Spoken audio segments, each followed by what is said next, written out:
The sower and the seeds welcome. Today, we're diving into a powerful story about planting seeds of truth. Before we begin to cultivate this message together, I have a quick favor to ask. If you feel this video is planting a seed of inspiration in your life, show your support by hitting that like button to help scatter this message far and wide. Please share it with someone who needs to hear it. And remember, the best soil is a heart ready to grow. So let us know what resonated with you in the comments below. Let's grow together. The seeds fell on the path, on the rocks, and among the thorns. But I showed them that the true harvest depends on the soil of their hearts. The dust stirred around my feet as I sat in the small boat, just off the shore of the Sea of Galilee. The sun was high, baking the hills a golden brown and shimmering on the surface of the water. On the shore, a vast crowd had gathered. They were a sea of faces, a tapestry of every kind of person.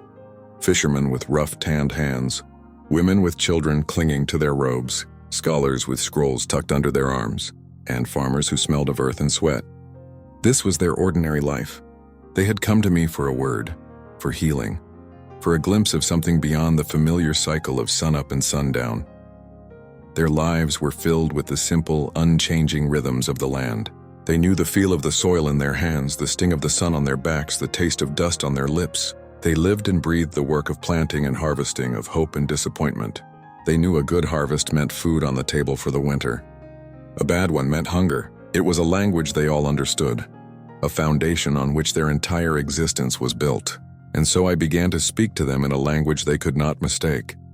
I pointed to a man working in a field nearby. He was a sower, walking with a steady, rhythmic stride, his hand moving in a broad, practiced arc as he scattered the seeds from his bag. The image was so common, so unremarkable that many of the people in the crowd didn't even turn to look. This was the opening to my story, a scene from their everyday lives that they had seen 1,000 times before. I began to describe his work, the simple act of casting seed onto the land. It was just a story about a sower and his seeds, a simple, ordinary life. I watched the sower as he moved across the field, and I described what happened to the seeds he cast. Some of the seeds, I said, fell on the path, a hard-packed track trodden by countless feet. They lay there exposed and vulnerable for only a moment before the birds swooped down from the sky and devoured them. A ripple of murmuring went through the crowd. They knew this. They had seen it happen.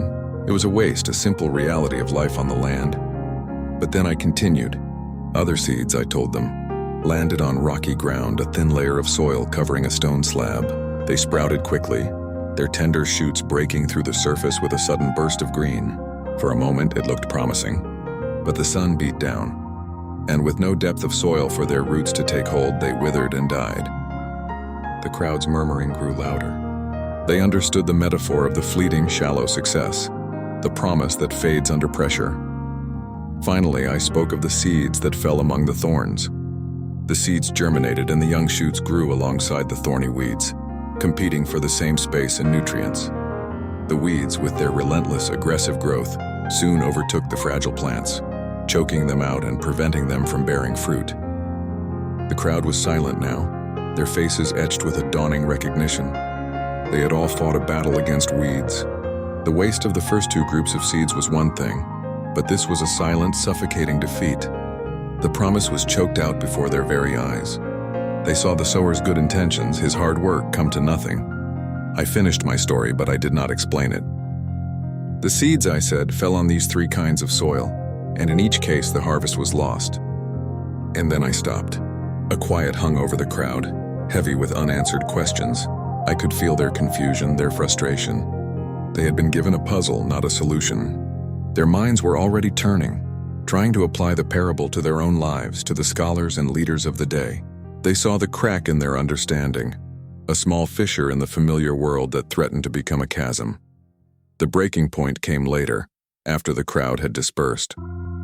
The 12 of them, my inner circle, came to me in the quiet solitude of the shoreline. Their questions were a collective ache. "Why do you speak to them in parables?" they asked. Their frustration was palpable. They felt a sense of responsibility to the crowd, to the people they wanted to see saved, and yet I was giving them riddles. They had witnessed the confusion, and it had become their own. I could see the honesty in their eyes.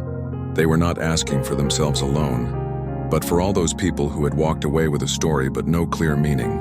This was their moment of crisis, their breaking point. Their faith was not in doubt, but their understanding was stretched thin. They had come to the end of their own intellect. They had reached the limit of what they could figure out on their own. It was a beautiful, humbling moment because in that raw vulnerability, they were finally ready to receive the true lesson. This was the shift. I took a deep breath, and the living water of the Spirit flowed from me, not in a torrent, but in a quiet, steady stream of explanation. I told them that the seeds were not just seeds, but the word of the kingdom. The sower was anyone who sows the word, but the real lesson was not about the seed or the sower. It was about the soil. It was about the heart. I told them that the parable was a mirror, not a window. It was for them to look inward. I explained the 3 failures first because they held the deepest lessons. The seeds on the path were like a heart that hears the word, but does not understand it. It is a hardened heart, a road worn smooth and impenetrable by the traffic of worldly distractions and thoughtless living. The devil, like the birds of the air, sees the exposed seed and immediately snatches it away. There is no resistance, no desire to hold on to the truth, and so there is no growth.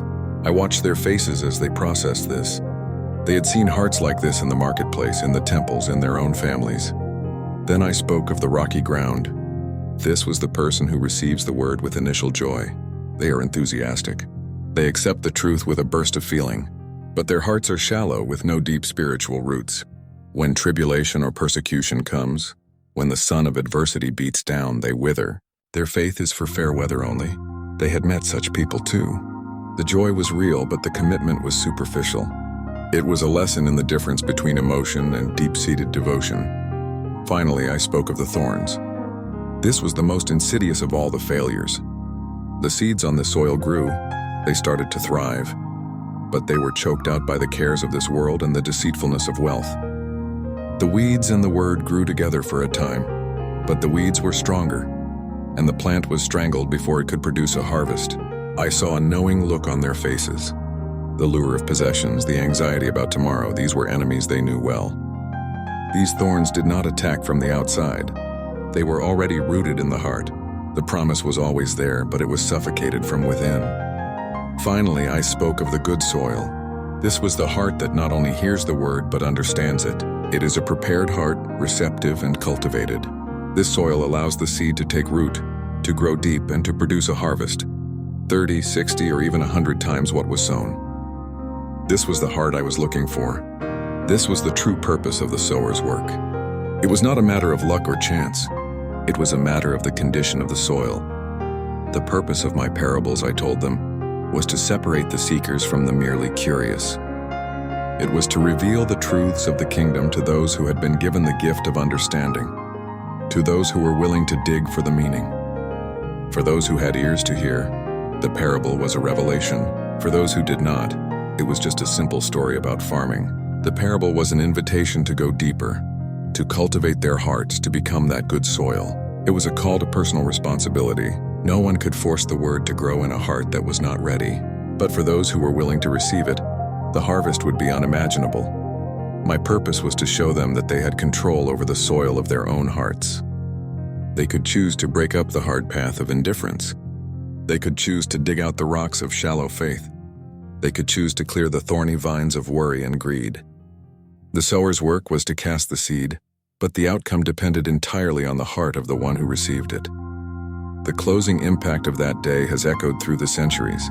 I watched my disciples, their eyes now clear with understanding, as they left my side to become sowers themselves. They no longer spoke in simple terms alone. They used parables and metaphors to challenge hearts, to expose the hardened paths, the rocky ground, and the thorny vines in the hearts of others. They became masters of the spiritual soil, nurturing and tending the ground for the word to grow. The parable of the sower and the seeds became a foundational lesson, not just for my followers, but for every person who would ever hear it. It is a timeless story that holds up a mirror to every soul. Every time the word of God is proclaimed, the listener is faced with a choice. Will their heart be a hardened path, a shallow rock, or a bed of thorns? Or will it be good soil, a heart prepared to receive, understand, and produce a harvest for the kingdom? This single story has continued to challenge and transform lives, long after the dust settled on the shore of Galilee. It reminds us that salvation is not a passive event, but a deep internal work of the heart. The seed is always good, always powerful, always life-giving. The harvest depends entirely on the soil, and I am always waiting, always watching for a heart to be ready to produce 100-fold. I've seen every step of your journey, the ones you took with confidence and the ones you took in doubt. What if I told you that every moment, every challenge you faced was a part of a much bigger story, a story of purpose and incredible potential? You're not alone in this. You are a key part of this divine plan, and a profound discovery is waiting for you. You've heard countless voices promise answers, but I offer something different. Living water that quenches a thirst you've always felt. The world tells you to seek more, to chase after what's temporary, but the real treasure is found within. Don't you want to discover the true source of peace? A peace that endures far beyond the passing trends? Many feel stuck in the past, burdened by mistakes and regrets that seem impossible to overcome. But that's a lie.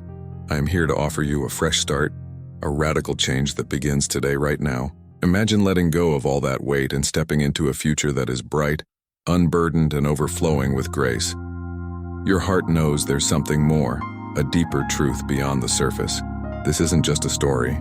It's a personal invitation to an encounter that will change everything. Don't let this moment pass you by. The time is now, and the door to a richer, more meaningful life is open and waiting for you to walk through it.